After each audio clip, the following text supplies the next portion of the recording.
Hello and welcome to the Horror Movie Freaks. Don't worry, I'm an old friend of the Christies. My name is Matt, and joining me tonight we have Nathan. How are we, Nathan? We're fine. Thank That's you. good. Very good. And also joining us is the lovely Sue. Oh, hello. Hello, Sue.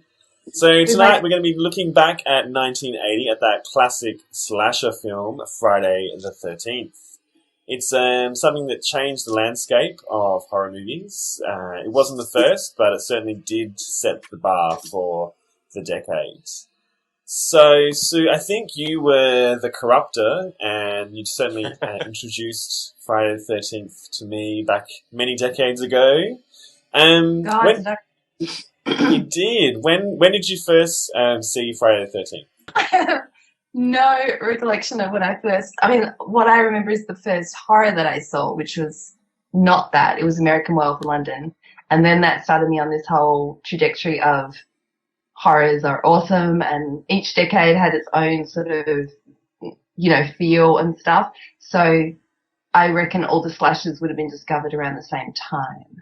I think Nightmare on Elm Street probably led to it, because I know I saw Nightmare on Elm Street first. And I did have this awesome book, but it was basically the films you must see if you're a horror fan. Oh, I remember that book. It had all sorts of usual films and what they led to, and Friday the 13th would have been featured a lot in that, I think. So, Nathan, when was the last time you watched Friday the 13th? I don't know. It probably would have been 90s, mid to late 90s. So it's been a while since you've seen... I know. So it was almost like watching it fresh. It was quite different to what I expected. Watching it all over again, because there was obviously no Jason, which I knew that, but just the style of the film, it didn't, obviously it's a modern slasher, but it also felt like it borrowed bits from Hitchcock even, which is a bit odd for a film of that type. I thought that too, because it started with the director and the producer Sean Cunningham. So he'd done the movie The Last House on the Left. He produced that. And he wanted to cash in on the success of Halloween. So he went to his friend Victor Miller and asked him to watch Halloween and just rip it off. And, you do see the Halloween sort of style in there, but I also was getting that Last House on the Left sort of grittiness mixed in with Halloween. But also, I think it's the music is very sort of psycho Hitchcock. Yeah, that's what I thought. It's a lot flavors better than those two films, I think. But it still has, there's weight behind it. And he takes the time for you to get to know the characters, which a lot of slashers don't really do anymore. Yeah. Which I never noticed it before. In my head, I don't remember it being a lot of talky moments. But when I rewatched it, I was quite surprised and how much talking and scene setting was happening. And there was some scene setting that was... Some of the scene setting was set up for no reason, like that whole thing with creepy old Steve and is it Alice? What was their backstory? And then he just went off to the shops for 8 hours. Another bit of the character setting up was with that weird policeman when he's can it, Tonto? Yeah. Which was my favourite moment. You know what I wrote down for my favourite moment? Dancing Indian outfit. Yeah. No one's going to know what that means. I thought that was really funny how he's like, yeah, oh shit. Wearing a nappy. Natural. Yeah, I liked it. I thought it was good because it seemed not like something you expect in a horror. Didn't really move the plot along or anything. It was just kind of cute moment. I liked that.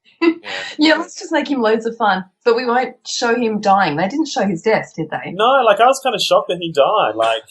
He was just went up, saw someone in the doorway, went up, and then we saw him dead. Yeah, you think he would show his death because he was kind of a character. So you really noticed him. So that seemed like a missed opportunity, but maybe that's what they wanted it to be. Not everyone's going to get the spotlight or whatever. Brendy didn't see her die either, really, did she? There are 2 or 3 like that which just saw off screen and then you discover them later, whereas in newer horrors you'd obviously see that, the kill is actually the big moment, not the suspense leading up to it. And it would be in graphic detail these days. Yeah. Whereas a lot of times they seem to just get shot and die. Yeah. There wasn't lots of, oh, I'm pulling my guts out and, you know. They died That's a lot faster than what they are in modern films. What were did you write down any memorable quotes? Kill her, mommy, kill her! Yeah. Yeah. She can't hide, no place to hide. Got a death curse. Because Yeah. I love how he said that. We Like, used to that's quote the that most- all the time. I know. Anything goes wrong, it's got a death curse. Like this. No, it's got a death curse. Like, you can use it. So many opportunities. Another one you can also use is, I'm not going past go without a glow. I thought that was like, what the fuck? And because it came out from Alice, said it like straight-laced Alice is like, I'm not going past go without a glow, as she lights up a joint and gets ready to take her clothes off. Yeah, but did you notice she never actually did take her clothes off? No. We just like, oh, just unbuttoned it. Oh no, there's something at the door. Oh, she never actually had to get naked so she could keep her virginal thing going on. That leads into one of my stupidest moments. Brenda, who is quick to get all of her kit off, and then she's like, oh, it's raining, I better go close my window. And she just, like, doesn't put her clothes back on. She's in, like, her panties, and she puts just, like, some little raincoat on, and then runs outside. It's like, you know, it's Maybe probably wet by those- now. You can put your clothes back on. Yeah, exactly. Because the clothes you're now holding to you are also going to get soaked. So what are you going to wear now? And yeah, I agree with you. Plus, was that the ugliest underwear you've ever seen on Yes. film? It was hideous. But Brenda had like a history of misjudging what she should be wearing in the rain, because then when she hears some kid like going, help me, she decides to not get changed again or put on a jacket and runs out in a nightie, getting saturated. Perfectly good green raincoat that we already saw her in. So Yeah. why not pop that on over the nightie? No, run out in the nightie. That's fine. I know. I was watching her getting cold. Like, oh my lord, that looks freezing. Yeah. No. Oh, my least favourite moment, also other horrible moment, would be the snake bit. Because I'm pretty sure that's real.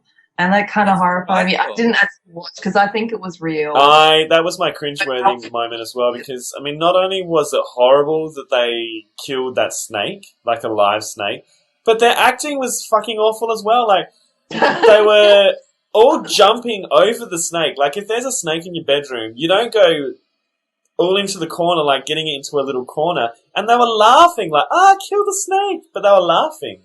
Yeah. It was And the worst Alice acting.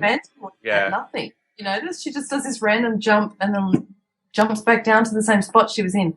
Yeah. I didn't understand what she was And then doing. they jump at all. on the bed. Like, why'd they... Yeah, I know, and they break the bed. Yeah. That poor snake died for nothing. Favourite moments for me was the last 20 minutes of the film. Like, I think Oh, you could just watch the last 20 minutes of the film, and that would be a great short film. And I loved, true. like, Mrs. Voorhees, like, just slapping Alice around, like, like, it looked so real. I thought Betsy Palmer did a great job. Like, I thought her acting was really cool. Like, she was a professional. She was my standout performer. Yeah, she Yeah, brought it up I to think. another level. Mrs. Voorhees and Brenda. I actually thought Brenda was a really good actress, and it's a pity she didn't get more to do, because I actually think she was pretty good. She was believable in every line she did. Can't say the same about Alice or Marcy. I think Alice was the worst. Alice was not good at all. No. Steve was not good at all. So, Nathan, what was your best moment?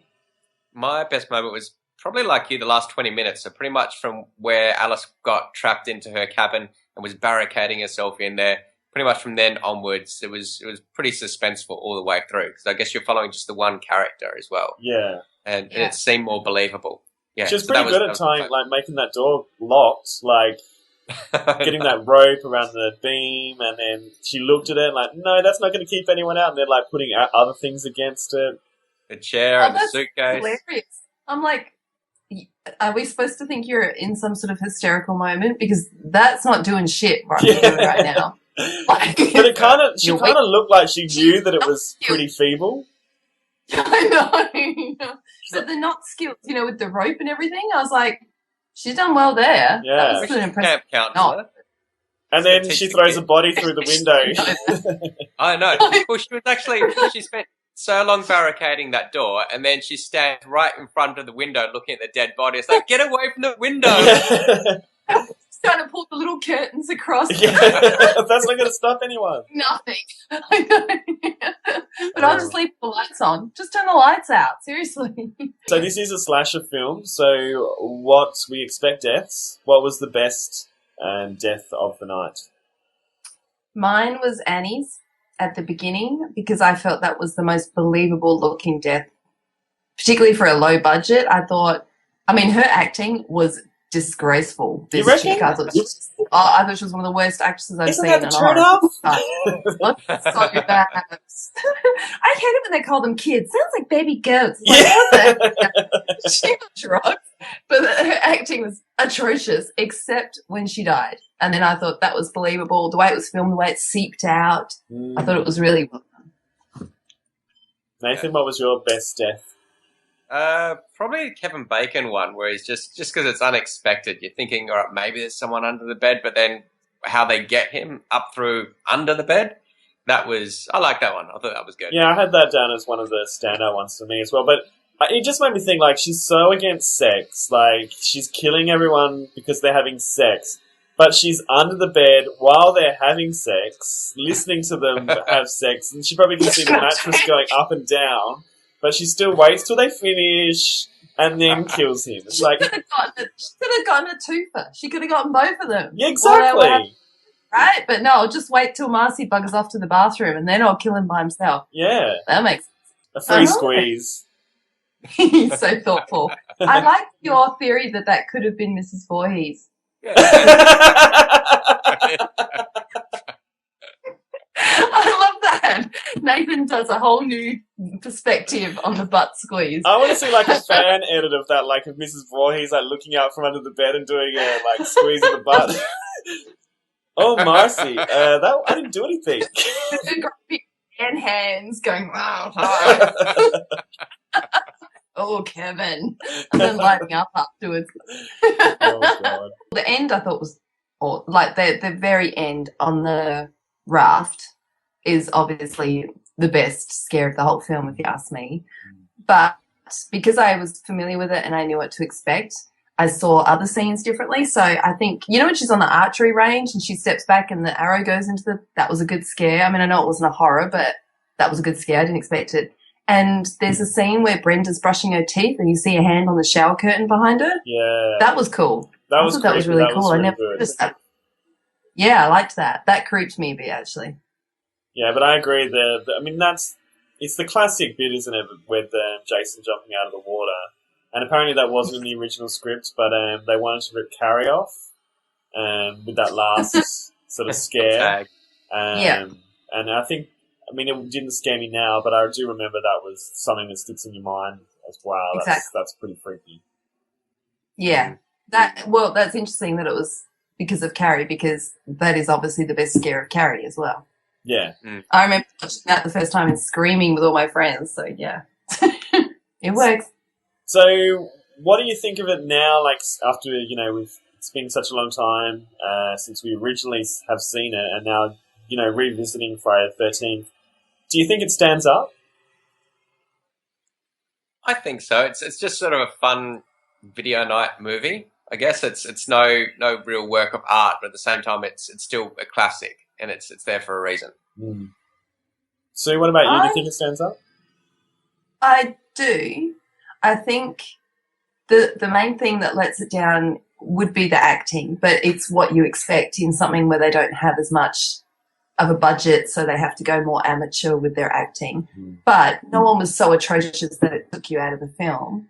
And the story itself was pretty clever, like that it was the mother all along, and you know that's pretty cool. You don't see it really these days. Yeah. It's more obvious. And I do think that it was nice that they didn't overindulge in the kills or they didn't exploit anything, which they so could have. I always think of those older films as being exploitive, and then I watch them and go, not at all, not compared to what we have now. Exactly. Yeah, there was no gore porn really. It was just more. It was a lot more subtle. Yeah, I you think- saw what you needed to see. Yeah, that's what I was going to say. It's what you needed to see. Like, it's not there because, you know, you've got to hit a certain amount of kills to beat another film or the sequel. Yeah. It was just because of the story called for a gory, scary moment then. So they put it in. But I think this is what is good about the film, but also what is bad about the film is that I want to see more of Mrs. Voorhees.